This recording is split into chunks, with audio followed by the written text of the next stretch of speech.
Hello friends, good morning. Welcome back to my channel. और कैसे हैं आप सब। और आज है दिन ट्यूसडे और मैंने आज काफ़ी कपड़े धोए हैं क्योंकि जिस दिन कन्या पूजन था उस दिन भी मैंने कपड़े नहीं धोए थे। फिर अगले दिन दशहरे में हम देहरादून गए थे मेरी बहन की बेटी की सगाई में, उस दिन भी कपड़े नहीं धुले थे। और फिर उससे अगले दिन भी नहीं धोए मैंने। और फिर 2 दिन बारिश ही बारिश रही तो ये 3-4 दिन के कपड़े इकट्ठे हो गए थे।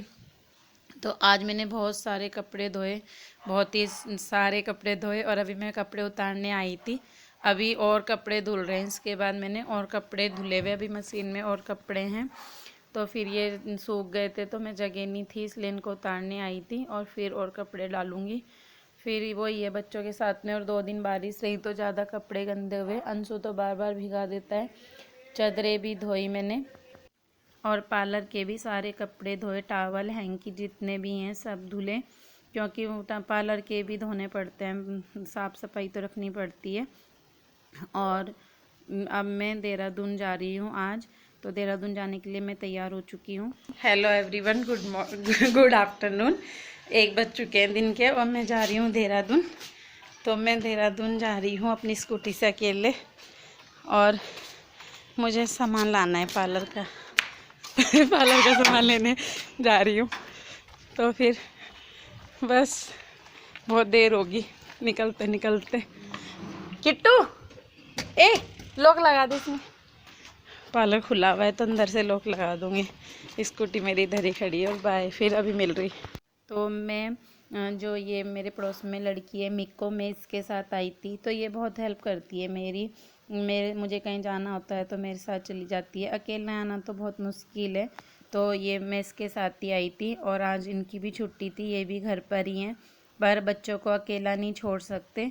तो इस वजह से फिर ये घर में रहे बच्चों के साथ। और मैं 1 बजे चली तो मैंने खाना बना दिया था और मैंने खा लिया था।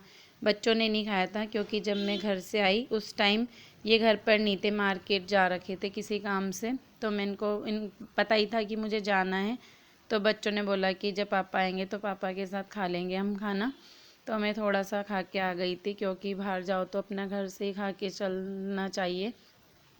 और ये घर में बच्चों को देख लेंगे और मैं अपना काम कर लूँगी। अगर मैं इनके साथ आती तो फिर बच्चे अकेले रहते घर में, और अगर हम कार से आते बच्चों को लाते तो जहाँ पर सामान मिलता है वहाँ पर कार की बिल्कुल भी जगह नहीं है, बाइक खड़ी करने की भी जगह नहीं होती है।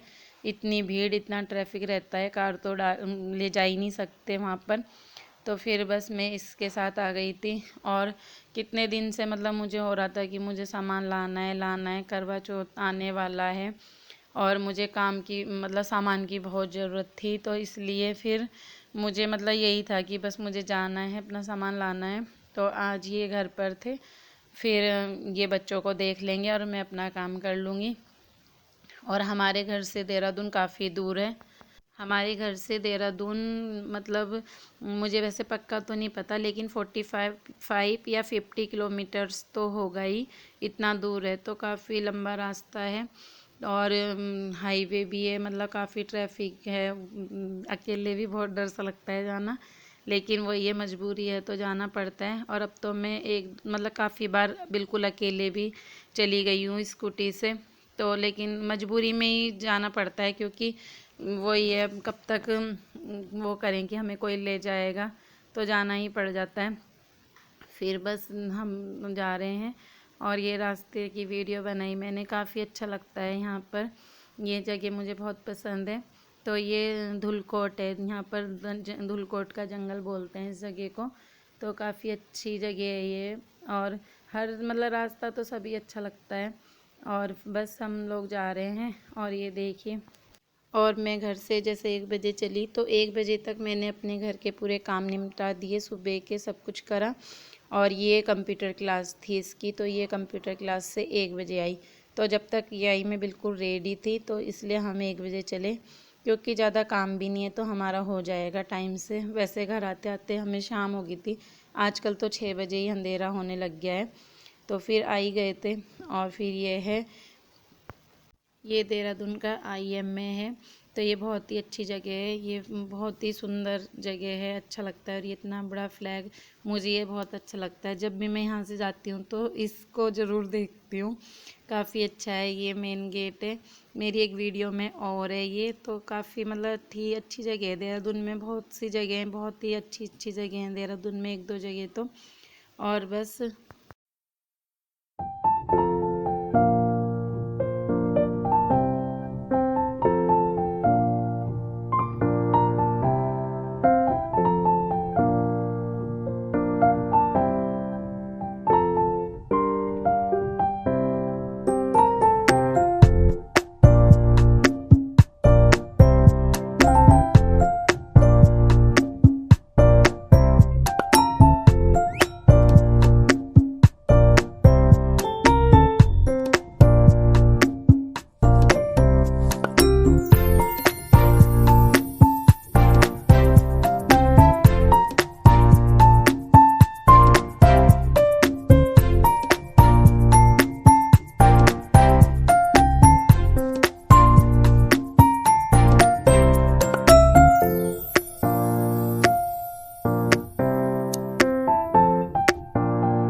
और अब मैं उस दुकान में जहाँ से सामान लेना है वहाँ पर आ चुकी हूँ। तो ये काफ़ी बड़ी दुकान है और मैंने सामान ले लिया है। अब मैं इसका बिल बनवाऊँगी। तो ये देखिए कितनी अच्छी दुकान है, बड़ी दुकान है, काफ़ी अच्छा सामान मिलता है यहाँ पर और ओरिजिनल सामान मिलता है। एक दुकान इससे उधर भी है तो वहाँ पर सामान अच्छा नहीं मिलता। मैं एक बार उधर से ले लिया तो मेरा का पूरा सामान मेरा बेकार हो गया था। लेकिन यहाँ से तो अब मैं यहीं से यूज करती हूँ, तो यहाँ का सामान अच्छा है। वो है ना, शुरू में पता नहीं रहता तो हम लोग गलत जगह चले जाते हैं। तो लेकिन अब तो यही भैया की दुकान है तो इनसे मेरी जान पहचान भी हो गई है। तो ये मुझे सही उसमें अच्छा सामान दे देते हैं। खुद से मतलब बता दो हमें इस पर्पज़ से सामान चाहिए तो खुद से आइटम दिखा देते हैं और अच्छा दे देते हैं। तो फिर ये मैं मतलब अपना बिल बनवा रही हूँ और सामान लेके हम लोग निकले। और ये देखिए कितनी छोटी मतलब गली है, रास्ता छोटा है और बहुत ज़्यादा ट्रैफिक है। बाप रे, मतलब ऐसा हो रहा था कि स्कूटी चलाना भी बहुत मुश्किल हो रहा था, बहुत ज़्यादा ट्रैफिक है यहाँ पर इस जगह। और बस अब सामान लेके हम लोग निकल चुके हैं। तो अब मैं अपनी अगली वीडियो में दिखाऊंगी आप लोगों को कि मैंने क्या क्या सामान लिया। तो फ़िलहाल बस पार्लर के लिए ही लिया है। और फिर सामान लेने के बाद हमने सोचा चलो पलटन बाज़ार भी घूम लेते हैं, क्योंकि काफ़ी दिनों से गए नहीं, पलटन बाज़ार भी नहीं गए। तो फिर ऐसे ही हुआ कि चलो सामान तो ले लिया, पलटन बाज़ार घूम लेते हैं। तो ये घंटाघर है, तो हम घंटाघर ये देहरादून का घंटाघर है। तो फिर अब हम पलटन बाज़ार जा रहे हैं, ऐसे ही बस फालतू घूमने के लिए। काम तो कुछ नहीं था लेकिन जब घर से निकले हैं तो थोड़ा मस्ती का ही मूड था कि चलो देख लेते हैं, घूम लेते हैं। तो फिर पलटन बाज़ार जा रहे हैं अब हम। और भीड़ तो मतलब बहुत हो गई है बाज़ार में, भीड़ काफ़ी होने लगी। थोड़े दिन तो कितना कम कम भीड़ थी, अब तो सब कुछ खुल गया है, सब कुछ खुला हो गया है। तो अब हम पलटन बाज़ार में जाएंगे, वहाँ से देखेंगे कुछ, अगर पसंद आया तो ले लेंगे। और पलटन बाज़ार में भी बहुत भीड़ हो रही थी, बहुत ज़्यादा भीड़ हो रही थी। और सबसे बड़ी बात तो स्कूटी खड़ी करने की जगह ही नहीं थी कहीं पर ना, तो इसलिए हम बहुत कम ही घूमे, ज़्यादा नहीं घूमे, क्योंकि गाड़ी का डर लग रहा था। बिल्कुल स्कूटी खड़ी करने की जगह नहीं थी और स्कूटी से घूम के भी कोई फ़ायदा नहीं था। और ये देखिए बड़ी मुश्किल से हमने एक जगह स्कूटी खड़ी करी, और पुलिस वाले नहीं खड़ी करने देते, बिल्कुल भी मना करते हैं कि यहाँ पर मत खड़ी करो, यहाँ पर मत खड़ी करो। तो चलो एक जगह खड़ी करी, और फिर ये भीड़ देखो, बिल्कुल मेले जैसी भीड़ हो रखी है। और फिर बस ज़्यादा नहीं घूमे, हम थोड़ा सा घूमे और फिर आ गए थे। फिर हमें ऐसा लगा कि हम यहाँ पर बेकार ही आए, क्योंकि इतना हम घूम भी नहीं पाए, कुछ ले भी नहीं पाए, क्योंकि स्कूटी की दिक्कत हो रही थी बस, और तो कुछ नहीं था। और ये देखिए मैं कान के देख रही हूँ, तो मेरा मन था कुछ कान के लेने का, लेकिन बहुत बड़े बड़े थे, मुझे बड़े पहनने अच्छे नहीं लगते, मेरे ऊपर अच्छे नहीं लगते हैं बड़े बड़े। लेकिन फिर देख रही थी मैं ऐसे ही, तो मैंने एक जोड़ी ली थी कान की। फिर और आजकल बहुत बड़े बड़े का फैशन चला है, छोटे तो थे ही नहीं, सभी बड़े थे, सभी बड़े थे। और फिर एक कान का लेके हम फिर थोड़ा सा और आगे चले, और बस देख रहे थे कि कुछ मिले, लेकिन हम ढंग से घूम ही नहीं पाए, तो लेना भी क्या था जब देखा ही नहीं। और ये देखिए कितनी सारी डॉल, टेडी बियर, तो ये मतलब काफ़ी अच्छा है, यहाँ पे सब कुछ अच्छे से मिल जाता है अगर टाइम हो, और मतलब हम ढूंढें काफ़ी अच्छी चीज़ें मिल जाती हैं। और फिर हम वहाँ से भी चल दिए, और ये हमारा बालाजी धाम मंदिर है। तो फिर अब मैं यहीं पर अपनी वीडियो का एंड करती हूँ, फिर मिलूँगी आपसे एक नई वीडियो में, तब तक के लिए बाय बाय। और मेरी वीडियो को लाइक कर देना, सब्सक्राइब कर देना और शेयर करना। और फिर मैं आपको फिर अपनी अगली वीडियो में दिखाऊंगी कि मैंने क्या क्या सामान लिया। Bye bye.